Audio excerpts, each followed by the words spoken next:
Here we'll be going over how to use the eraser tool. So as you can see, we've got an image and it says a background layer. And from here, we can select our eraser tool just here, like so. And if we right click, we've also got other options to use here. And the shortcut for this is E on our keyboard.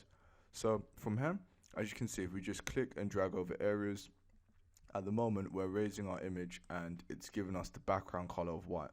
But if we was to change our background color to, for example, red, if we select OK, as you can see now, this is being applied to our image like so.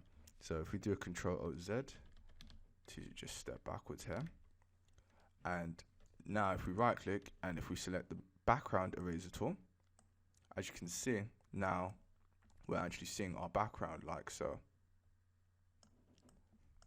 And another feature that we can use, so if we just Ctrl-Z this as well,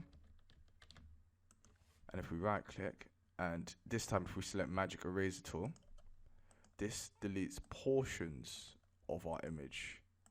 So again, this is another method of us actually deleting with our images. And if we just go to the standard eraser tool, also if we right click, we've got other options that we can use and play around with here.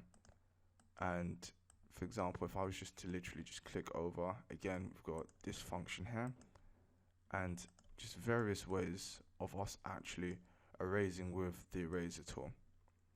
And if you want the default colors for the foreground and background just here, we just press D on the keyboard and that will bring those back, and we can change the order of these by pressing X on our keyboard also.